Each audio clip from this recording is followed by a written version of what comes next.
Hello everybody, welcome back to Everyman Prepping, and today we're going to talk about the dangerous escalation of the drone attack in Russia at the Pskov airport.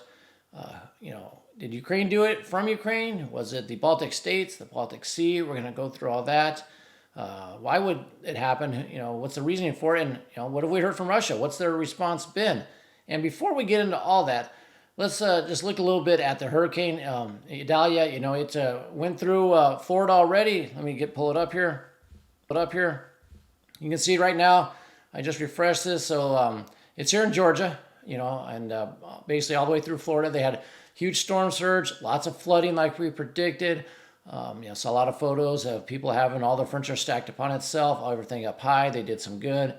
Hopefully, if you're in the path of this, and as you can see, the path is going to go through South Carolina, clip a little bit of southern part of North Carolina, and then go out to sea. A lot of rain, a lot of water, a lot of flooding to come. So if you're on the path, you have friends and family in that path, let them know, to do what they got to do. Sandbag it, put stuff up high, bug out if they have to. Whatever they need to do, make sure they have all they need and get out of the way. And let's put some prayers in for everybody that has already been through the path. There's a lot of damage. Mostly a lot of flooding in Florida, especially along the coast. And, people need to get back in there and get back to normalcy. So let's hope they start doing that. So, and let's take a look at this also. This is from poweroutage.us. Let's see how people are doing without power. And it's not, too good in Florida. There's 249,000 people without power. So 250,000 people. No, that's not people, that's customers. So a customer could be a household where there's 2 or 3 people. So you can multiply that by 2 or 3 to find out the number of people that don't have power. And then we go up here to, is this Georgia, 229,000. And then South Carolina, I'd say it's moving in that direction. So they're getting more outages. Just a few minutes ago, it was around 6,000. It's up to 13,000. So make sure you have a plan for power. So when you get back in, or you can make it through the storm, that once again, you can start recovering and get back to normalcy. Those of you wondering, out here, we have 15,800 or so people in California without power. What's going out there? It's not a storm, it's wildfires. So in California, the energy company out there, PG&E, they are now, what they do is they cut power to anywhere remotely possible where there's a fire or high winds. So up here in the northern part of California, they got a few fires, some wind. So they're cutting the power out there to everybody, just in case, even if the fires aren't near them, just if it's a little breezy, they're cutting the power these days. So that's why there's so many people without power in California. But this is a great website if you want to track it. It's poweroutage.us, so I suggest you look at that. Now let's move on over here to the article from The Hedge. I put out a couple community posts yesterday where I laid out what I thought would happen. Why, did this come from Estonia? Why would you do this? This kind of summarizes. It's a great little article someone wrote up. It kind of summarizes what I was talking about. So figured we could go through that. At the same time, we'll check out and use this map here so we can kind of visually look at what's happening. And as we do that, please like, share, and comment on the video, and subscribe to the channel. So in this map, you see here's Ukraine down here, Kiev, northern Ukraine, and this is the Pskov airport right here where it was attacked. You can see it's very close to Estonia, Latvia, very close to the Baltic Sea right here. So I'm going to go through some of the scenarios, like I said, that I put out on both Twitter and YouTube community posts. If you do the Twitter or the X thing now, I guess I got to call it X.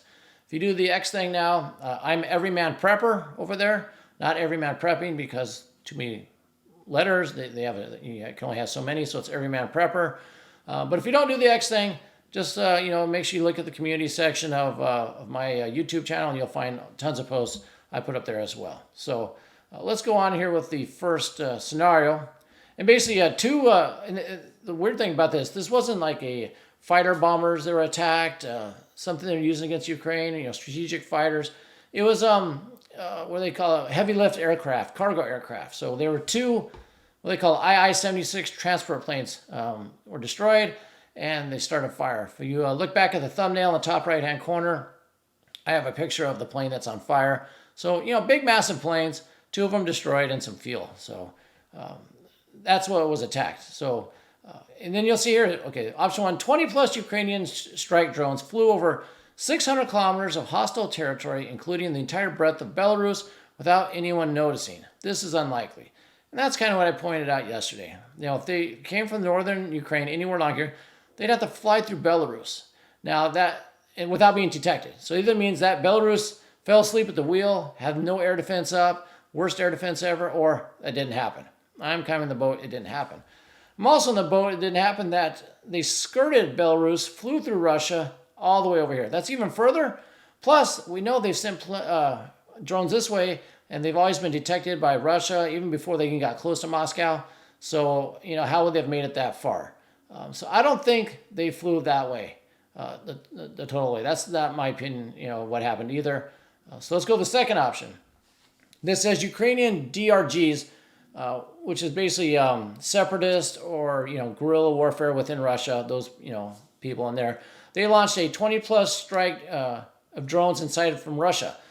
This is well beyond any capability we've seen, and it says it would be a major waste of assets, and I agree. Because if you have 20 planes, or 20 drones, and you're a separatist group in here, guerrilla warfare, what do you want to call them? Special forces, you snuck 20 drones. Why are you going after like a supply planes and a supply airport? Why not go after Moscow or a military target? Supply lines are military targets, but it seems like a waste. So I don't think that happened either. Now, by the way, on a side note, this 20-plus drone attack is the largest attack inside of Russia since World War II. They've had other drone strikes, 4, 5, 7, but 20-plus drones at one time, biggest attack inside of Russia since World War II. So that's huge too. That's a part of the dangerous escalation also. It's picking up. So if they didn't come from guerrillas inside here, they didn't fly it around here or through Belarus, what happened? Well, that's our third scenario. That is, the drones were launched from either Latvia or Estonia or ships from the Baltic Sea and overflew to the target. It says this explains why Pskov was targeted and the lack of warning to the city, because it's only 60 kilometers from the border. So it's a quick attack. And like this gentleman says, I find it most likely. I do as well. Here's Estonia. Look how short that distance is. Latvia, even Lithuania. Baltic Sea is really close too. Now, the thing with the Baltic Sea is you need a ship. And, well, Ukraine really doesn't have a navy anymore. It's either been destroyed by Russia or, it's in Odessa, locked up, not going anywhere. So, Ukraine didn't send whatever ships it had out through the Black Sea, into the Mediterranean, all the way around Europe to the Baltic Sea, and then do this. That didn't happen. I'm telling you right now. But there's NATO ships everywhere. Could it be NATO ships that were launched from? Could be. That way NATO could say, well, it wasn't a country of NATO that, this attack happened. It was from just a ship. And you can't really tell which ship, maybe. So that's a high possibility. Could have been Estonia doing it. Very high probability. It would be an attack, though. And in, the NATO charter, it says, an attack on one is an attack on all. That's Article 5, basically. This was an attack. You're the defender. You were attacked. Well, this was an attack on Russia, so it was an offensive action. And the NATO charter doesn't say anything about if you attack someone, we all attack someone. That's not how it works. So, if Estonia and Latvia, if they were doing this or allowing it to happen to try to get NATO in because they're afraid Russia's coming for them next, which is a high probability, I think, is they're afraid of Russia just plowing through, the Baltic states and taking control of all this. They have Belarus, Ukraine. It'd be a nice buffer between NATO, right? So maybe they're afraid of that, so they're letting it happen.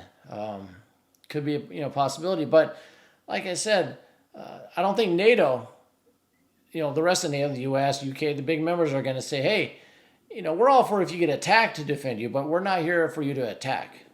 Now, Estonia, our government over there, if it's found out that it happened from their land, they can say, well, it really wasn't the government of Estonia. It was, some Ukrainian soldiers. They brought the drones up there and they launched it. So it's still a Ukrainian attack. It was just, they did it from our territory. So there you really, splitting hairs at that point if you're Russia as to, who's responsible for this. The Baltic states could be trying, they could just be trying to provoke Russia, provoke them to attack. And they can say, well, they did attack us. We didn't do it. It was the Ukrainians. We really didn't do it. But look, they attacked us anyway. Same with the ship. It's not a NATO country doing it. It's from a ship. They can claim the ships were stolen, seized, whatever. Give some kind of cover. Now, the key part is, does NATO, if Russia attacked Estonia in retaliation? So, first of all, we've heard nothing from Russia. It's eerily quiet. That's why this was, I guess I always keep saying, a dangerous escalation.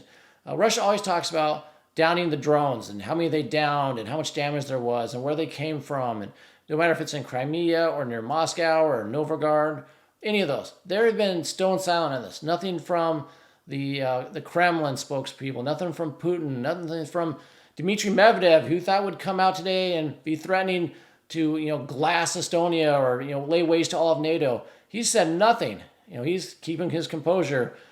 Sergei says nothing. Everybody's saying nothing. Very quiet. So that makes me think something's coming. They're they're going to this. They're trying to find out where it came from. They can go back through intel, some either on the ground or radar, and figure out where this came from and probably strike back. They're going to have to. They got to do something. But what do they do? And if they do, does NATO do anything? I think if it's a limited strike back, they find out where it came from, whether it be a ship or Estonia or Latvia, and they strike back at that area, or the supply of how those things got there, they sink the ship. If it's a limited strike back, just to say, hey, don't do this again, we know where it came from, we can find out, we're going to come get you, I don't think NATO does anything. I don't think NATO's ready for. I don't think NATO wants to get involved in World War III yet or exchange nuclear weapons. I don't think they're really at that point yet. Estonia, Latvia, and Lithuania might be, but I don't think Poland, Germany, and the U.S. are. Limited strike, I think NATO's going to let it go. They're going to say, well, it wasn't an attack from our soil. They hit back. We'll call it even. We're good.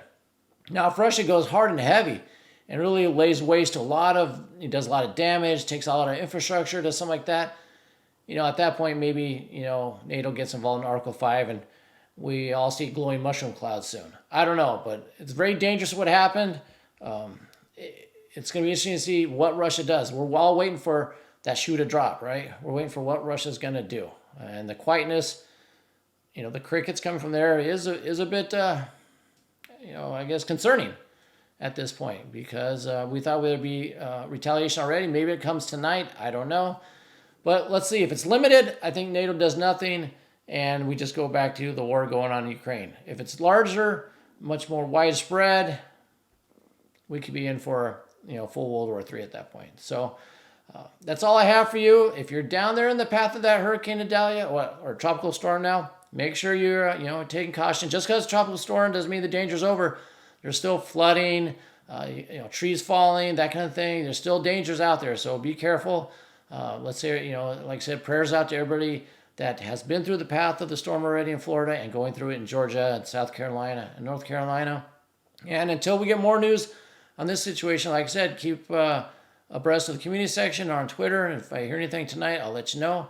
And until next time, keep your ear to the ground and head on a swivel. If it bleeds, we can kill it.